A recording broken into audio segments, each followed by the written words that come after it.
Hey Rick fans, and welcome back to the Rick Bakery, where all our jokes are half baked. I'm Jacob, and today it's time for a review of another classic Lego set.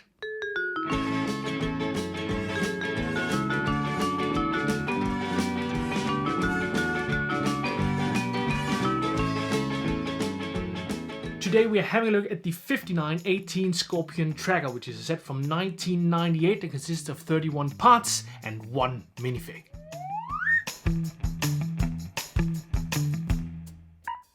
The 5918 is part of the Adventurous theme that ran from 1998 to 2003 and had 4 distinct sub-themes: Egypt, Jungle, Dino Island and Orient Expedition. This particular set is part of the Egypt sub-theme, but without further ado, let's build this set.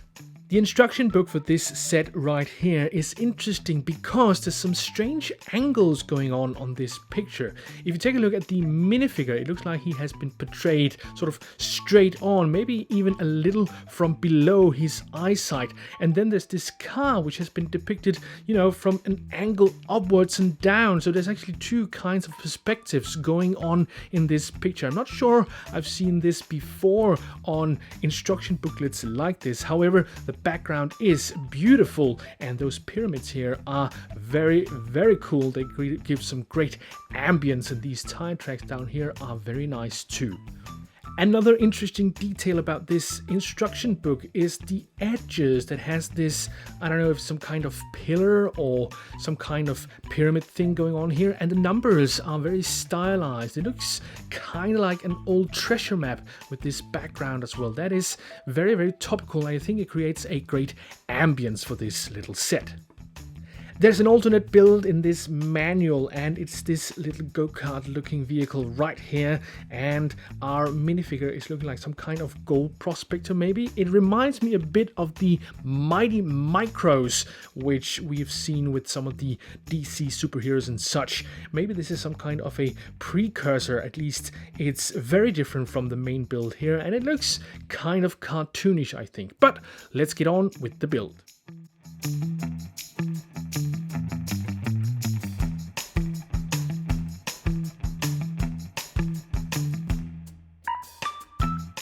Now, those of you who follow my channel on a regular basis know that I use toothbrushes when I want to dust these bricks. Some of the dust can get kind of stuck on the brick, and then a toothbrush is an excellent brush to get it all loose.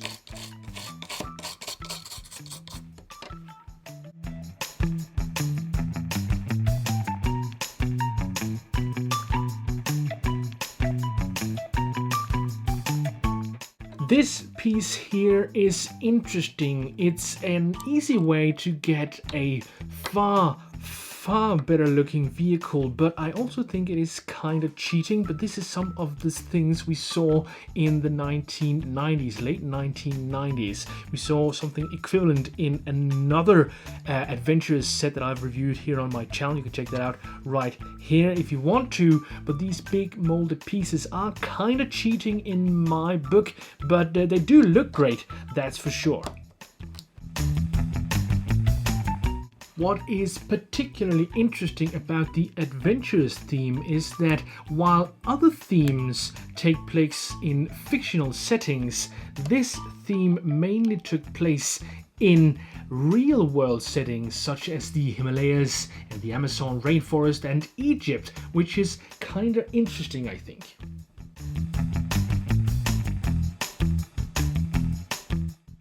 And here is the finished 5918 Scorpoin Tracker. It includes this little Jeep vehicle right here, our named hero Mr. Johnny Thunder, and our 2 small scorpions right here. First of all, I noticed the wonderful style and color scheme that's so characteristic for the Adventurous theme. The light tan, light brownish grey and the reddish brown is just magnificent. It goes great to underline the needs of an expedition into the Egyptian desert. When you're in a desert, it's no use having a dark vehicle that'll attract sunlight and warm everything up. You need something light that'll deflect the light instead of drawing it in, because everything is hot, and this vehicle really fulfills that purpose. If we take a look at the front, we see one of 3 bigger molded pieces in this set. I've always had a bit of a love-hate relation to those molded pieces. First of all, there's no denying that they look great. They can really get some great detail going, and details that can be hard to replicate with bricks alone. However, I do find it a bit unsatisfying to just put in one big piece instead of actually building something. And that is probably one of my major problems with this little car here. There are 3 big molded pieces and it is very quickly put together. A little farther down the back, we've got this big molded piece right here, which looks wonderful. And it's a great way to get room for 2 minifigures sitting side by side. But my problem is the same. There's just this one big piece and it is very quickly put together. It doesn't take very long to build this set, but it does look cool, I've got to admit. And inside you also get your steering wheel and gear lever, which are some nice details. The neat thing about this big molded piece is the fact that it can hold the treasure map very nicely right here at the back. And speaking of treasure maps, these printed pieces are definitely some of the strong points of this set. But before we get into that, let's have a look at the back of the vehicle. The back is made up of this box piece right here, and my point is the same as with the other molded pieces. This looks great, but it's just one big piece, and it's a little hard to get the sense that you're actually building something when you're putting this one together. I really like that this window can be flipped up and down, even though I don't know what the usefulness is of this. I imagine it's something like when you're parked, you want to put it down so you have a better view, and when you're driving, you want to put it up so you don't get sand and dust into your eyes while driving. And then of course there is the wheels, which are kind of cool. They have a great free run. They can run for a long time. You really get the sense that this one can be pushed along very, very far without stopping, which is always a good thing. It looks like these are some of the older pattern tires, but they do look great for this kind of vehicle, I think. The printed pieces are some of the strong points of this set. This treasure map looks wonderful. I like the coloring and I like all the small details. As far as I know, each treasure map would be unique for each set that there was one in. So you'd get about 4 for each sub-theme, if I'm not mistaken. And I like how detailed this map is. You can actually see that this is the Nile and the Sphinx is up here, which is in Cairo, and that would be somewhere around that place on the Nile. That is pretty neat. The other printed piece is of course this right here, which is the instruments for the car. There's a speedometer here on the left, and on the right there's a temperature gauge. A temperature gauge is of course very important in the desert so you can avoid overheating of your engine. And I imagine this one up here is a rev counter, which is important when you're driving a 4-wheel drive car, and here is an ignition key.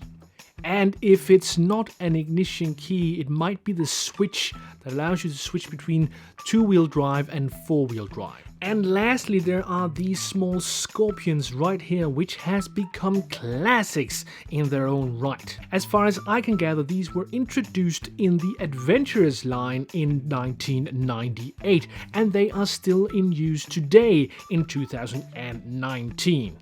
And that goes to show you how classic they have become. They've been used extensively ever since then. They've lasted for more than 20 years at this point, and I imagine they will go on to last for many, many years to come. And lastly, there's the minifig for this set. This guy is known as Johnny Thunder, Sam Grant, and Joe Freeman. Mr. Johnny Thunder has different attires depending on the sub-theme. This particular one is the Egyptian sub-theme, and that means that he's wearing his safari shirt. And his shirt is of course a classic. This print looks wonderfully detailed. A couple of breast pockets, some buttons on his shirt, a small bandana around his neck, and a revolver in his belt. Plus something that might look like a rope or maybe even a whip around his chest as well. Now, there's no denying the Indiana Jones inspiration for this character, except that his faceprint and hat is different. And speaking of his faceprint, he's got that lovely hairdo, some sideburns, a very, very smirky look on his face, and a very stylish mustache. On his head, he wears what Wikipedia refers to as a brown campaign hat, which is similar to an Australian slouch hat, but is folded up on one side. Actually, the character is referred to as an Australian adventurer on Wikipedia as well. And lastly, on his legs, he wears some classic black pants. The set also comes with 4 minifig accessories. There's of course the pick and the shovel, which are minifig classics. And then of course there is the rifle, which was only introduced a couple of years earlier in the Wild West theme. And lastly, there are these black binoculars, which were introduced in 1998, and I'm fairly certain they were introduced in the Adventurous theme as well. They've been used extensively since then and are now part of more than 430 sets in the LEGO lineup. All in all, I have a hard time denying my nostalgic affection for this set, and my love for adventure and the Indiana Jones franchise makes this one a set I can only say that I like. I have a hard time being really objective concerning this set. Even though I don't like those big molded pieces, I've got to admit that I like the set as a whole. I like the idea of exploration and treasure hunting, which is why I like stuff like Indiana Jones and the Uncharted PlayStation games. So a set like this is right up my alley. So even though this set is mostly made up of only 3 pieces, I think I have to say that I like this one. This one I remember playing with a lot, so that must go into my evaluation of this set. So even though this set consists mainly of 3 big molded pieces, I've got to admit that I do like it. And I like it because it's all about exploration, adventure and treasure hunting. And as a kid, I think that is what I really liked. I think playability is high because of those things, and with movies like Indiana Jones and such, a set like this is very cool to have. But that's all for me today. I hope you'll comment, like and subscribe, and I hope to see you guys next Monday.